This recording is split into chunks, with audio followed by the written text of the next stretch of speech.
At 2:13 in the morning, someone buys a digital template. At 3:40, a vending machine sells a drink to a hospital worker. Before sunrise, a traveler checks into an apartment without meeting the person managing it.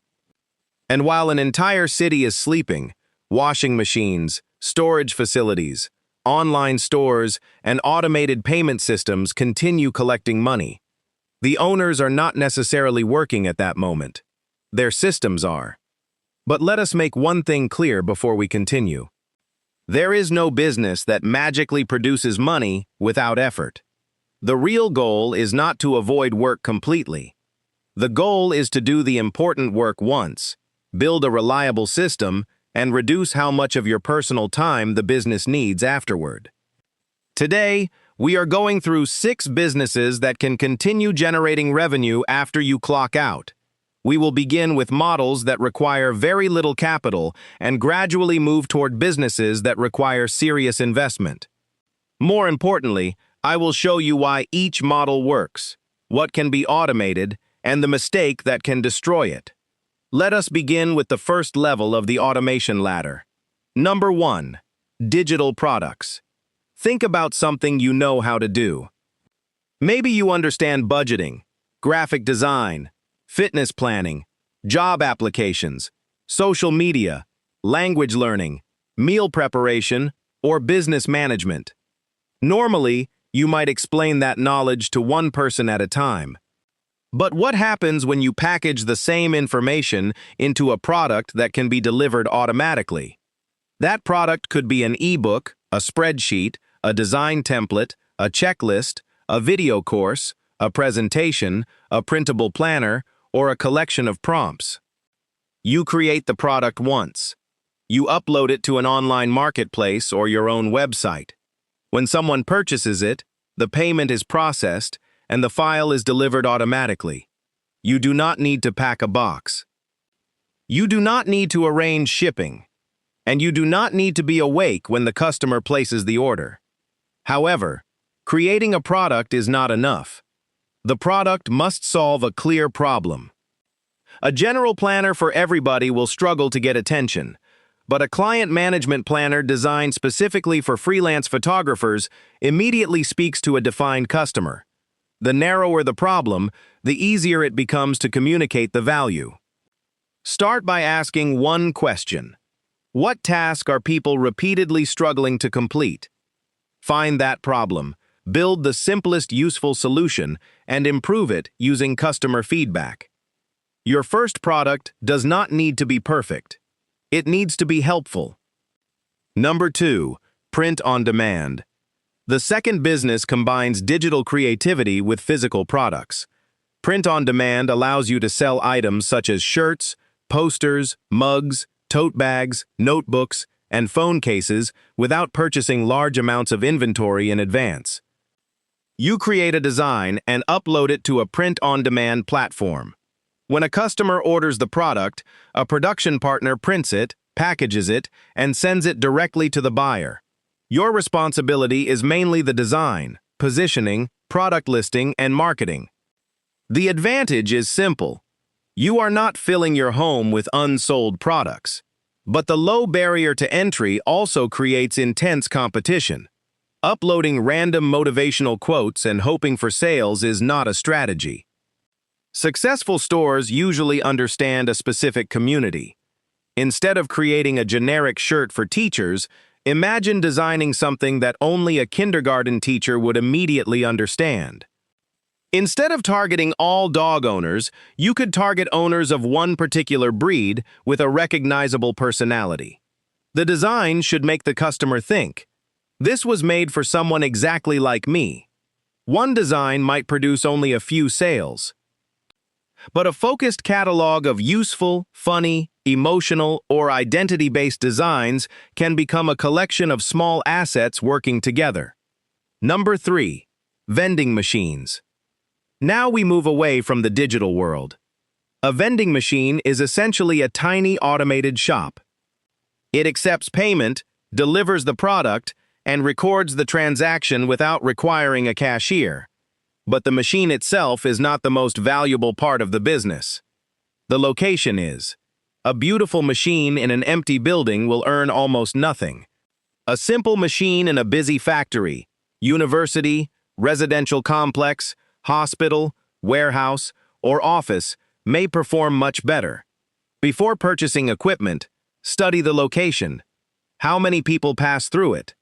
How long do they remain there? What products do they need? What alternatives are nearby? And who is responsible for approving the placement? You may need to offer the property owner a fixed monthly payment or a percentage of sales. Modern payment systems can also help owners monitor transactions and inventory remotely. However, vending is not completely hands-free.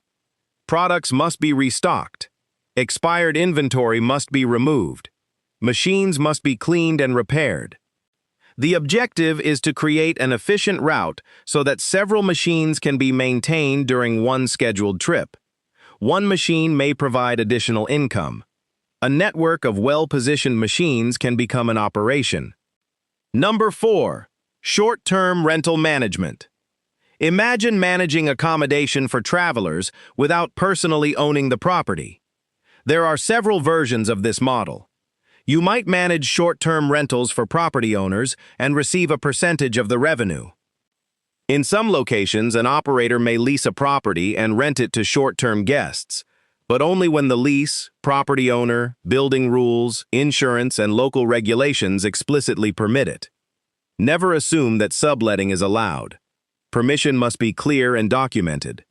The automated part of the business can include online reservations, scheduled guest messages, digital guidebooks, smart lock access, cleaning notifications, and automated pricing tools. But the real business is not simply listing a beautiful apartment. It is managing the guest experience. A delayed cleaning, broken lock, misleading photo, or unanswered message can quickly damage reviews. That is why reliable cleaners, maintenance contacts, guest communication procedures, and emergency plans are essential. The income may arrive automatically, but the reputation must be protected continuously. Number 5. Self-service laundry. Some businesses are built around trends. A self-service laundry business is built around a recurring household necessity. Customers arrive, load their clothes, make a payment, use the machines, and leave. The basic customer journey can happen with very little direct assistance. Technology can help owners monitor payments, machine activity, and certain maintenance problems. But this is a capital-intensive business. Commercial machines, plumbing, electrical systems, ventilation, rent, utilities, repairs, cleaning, insurance, and security can create significant expenses. The business depends heavily on location. Areas with many renters, apartments without in-unit laundry, students, travelers, or dense housing may offer stronger demand. A quiet location with poor visibility and expensive utilities may struggle regardless of how modern the machines are. The successful owner does not simply buy washers and dryers.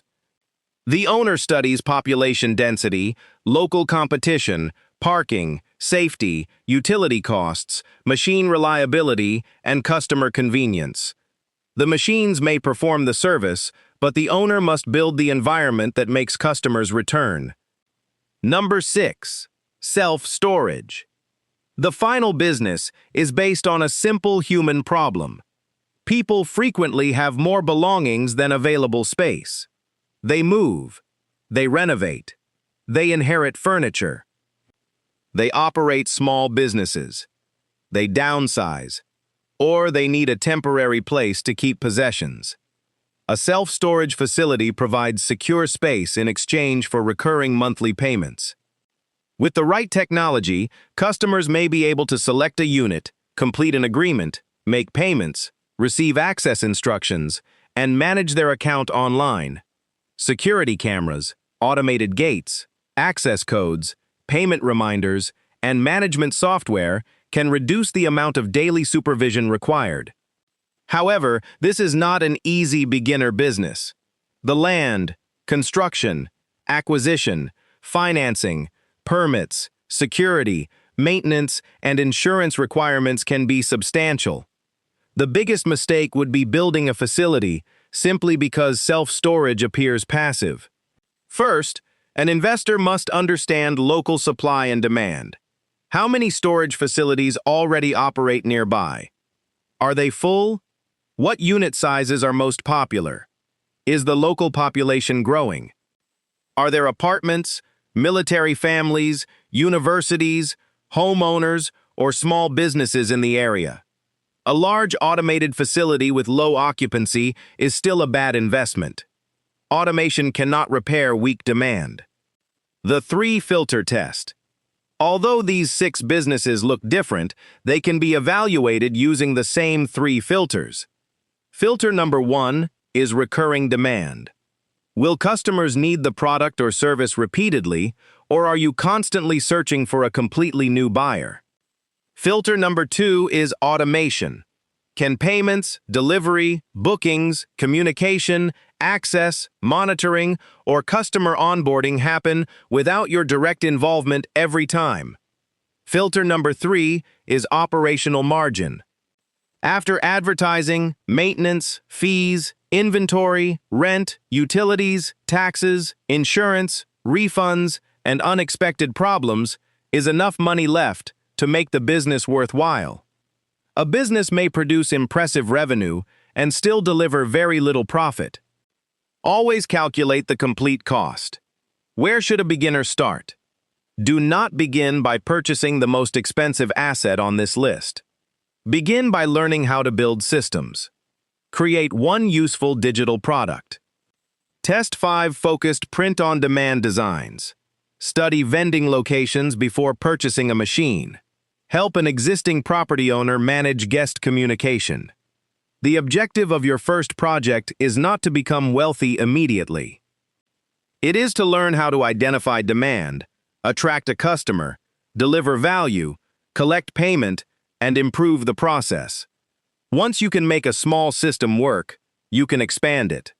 Final message. Making money while you sleep does not mean doing nothing. It means separating your income from every individual hour of your time. Employees are paid when they work. Systems can continue operating after the owner stops working for the day. But every reliable system begins with effort.